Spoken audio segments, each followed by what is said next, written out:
Praise the Lord. இந்த சந்தோஷமான நல்ல காலை நேரத்துக்காக கர்த்தருக்கு நன்றி சொல்லுகிறேன்.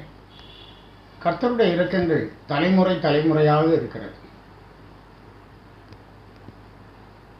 ஆண்டவரை பற்றி கொள்ளுகிற தேவ ஜனத்தை 1000 தலைமுறை மட்டும் ஆசீர்வதிப்பேன் என்று ஆண்டவர் சொல்லுகிறத பார்க்க.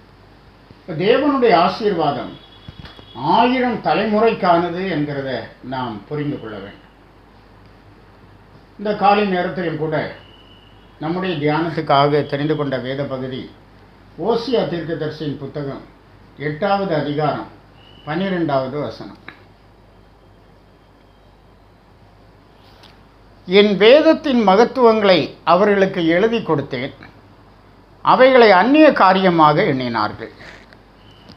என் வேதத்தின் மகத்துவங்களை அவர்களுக்கு எழுதி கொடுத்தேன், அவைகளை அந்நிய காரியமாக எண்ணினார்கள். ஆண்டவர் அவருடைய வேதத்தின் மகத்துவமான காரியங்களை எழுதி கொடுத்தார். மோசேயை சீனாய் மலையில் கூப்பிட்டு 40 நாள் தம்மோடு உட்கார வைத்து அவன் கிளம்பும்போது 2 கற்பலகைகளிலே ஆண்டவர் தன்னுடைய கைப்பட எழுதி கொடுத்தார் 10 கற்பனைகளை. ஆனால் மோசே அவைகளை கொண்டு மலையிலிருந்து இறங்கி வரும்போது இங்கே ஜனங்கள் ஒரு கன்றுக்குட்டியை செய்து, அந்த கன்றுக்குட்டி தான் இவர்களை எகிப்திலிருந்து கொண்டு வந்தது என்று சொல்லி அதை வணங்கினார்கள் என்று பார்க்கிறோம்.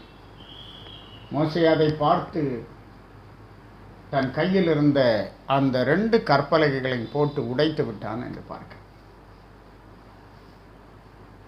மறுபடியாக ஆண்டவர் மோசேயினிடத்திலே 2 கற்பலகைகளை மலையின் மேல் கொண்டு வா என்று சொல்லி அவன் 2 பெரிய கற்பலகைகளை மலையின் மேல் கொண்டு போய் அங்கு பாருங்க அந்த 10 கற்பனைகளை பெற்று வருகிறத நாம் பார்க்கிறோம். என் வேதத்தின் மகத்துவங்களை அவர்களுக்கு எழுதி கொடுத்தேன். இன்றைக்கு நம்முடைய கருத்தில் இருக்கிற வேதம் எவ்வளோ மகத்துவமான காரியங்கள் இதற்குள்ளே மறைந்திருக்கிறது. ஆவிக்குரிய தேவ பிள்ளைகள் இதை நன்றாய் அறிவார்கள்.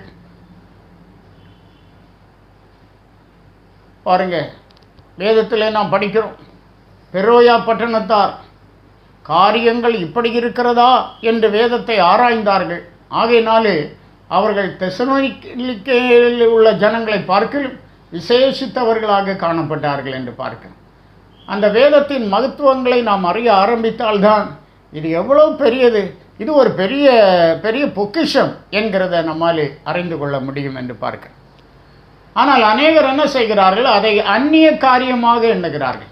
அப்படி என்றால் என்ன, தங்களுக்கானது அல்ல, இது மற்றவர்களுக்கு உள்ளது, வேறு யாருக்கோ உள்ளது, இது எனக்குள்ளது அல்ல என்று அவர்கள் நினைக்கிறார்கள்.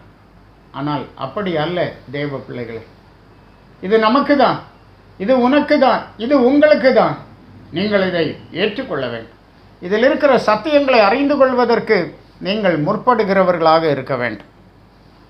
எரேமியா 44ஆம் அதிகாரம் 10வது வசனத்தில் வாசிக்கிறோம், அவர்கள் இந்நாள் மட்டும் மனம் நொறுங்குண்டதும் இல்லை, அவர்கள் பயப்படுகிறதும் இல்லை. நான் உங்கள் முன்பாகவும் உங்கள் பிதாக்கள் முன்பாகவும் வைத்த என் வேதத்தின்படியும் என் கட்டளைகளின்படியும் நடக்கிறதும் இல்லை. இந்த வேதத்தின் மகத்துவங்களை தேவன் எழுதி தந்திருக்கிறார். இது ஒரு மிரர் போல. இதை நாம் பார்த்து நம்முடைய வழிகளை சீர்படுத்த வேண்டும், நம்முடைய வாழ்க்கையை சீர்படுத்த வேண்டும், நாம் பரிசுத்தப்படுத்த வேண்டும். ஆனால் அதற்கு மாறாக அவர்கள் மனம் நொறுங்குண்டதும் இல்லை, அவர்கள் பயப்படுகிறதும் இல்லை. அவர்கள் ஆண்டவருடைய வேதத்தின் கட்டளையின்படி நடக்கிறதும் இல்லை என்று அங்கே சொல்லப்பட்டிருக்கிறது. ஆகவே நாம் கட்டளையை காத்து நடக்க வேண்டியது மிக அவசியமாக இருக்கிறது. கடைசியாக சங்கீதம் 119 முதல் வசனத்திலே படிக்கிறோம், கர்த்தருடைய வேதத்தின்படி நடக்கிற உத்தம மார்க்கத்தார் பாக்கியவான்கள். ஆம், அன்பான தேவ பிள்ளைகளை, நாம் பாக்கியவான்களாக தேவ சமூகத்திலே காணப்படுவோம். ஆண்டவருடைய வேதத்தின்படி நடப்பதற்கு நாம் நம்முடைய இருதயத்தை பக்குவப்படுத்துவோம். ஆண்டவர் உங்களோடு இருந்து பெரிய காரியங்களை உங்களுக்காக செய்வாராக. ஆமென். ஜெபிப்போம்.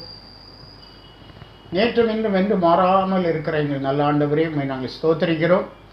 அருமையான இந்த நல்ல காலை நேரத்துக்காக திரும்பவும் கர்த்தருக்கு நன்றி சொல்லுகிறோம் ஆண்டவரே.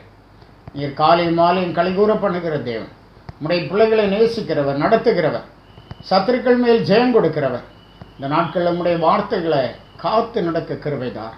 உம்முடைய வேதத்தை மனுஷர் காத்து நடவாதபடியால் என் கண்களிலிருந்து நீர்த்தாரைகள் ஓடுகிறது என்று பக்தன் சொல்லுகிறான். அதுபோன்று கர்த்தாவே, வேதத்தை நாங்களும் காத்து நடக்க வேண்டும், மற்றவர்களும் காத்து நடக்கும்படி அவர்களுக்கு ஆண்டவருடைய அன்பை பகிர்ந்து கொள்ள கிருபைதார். ஆசீர்வதி. இயேசு மூலம் கேட்கிறோம் பிதாவே. ஆமென். ஆமென். God bless you.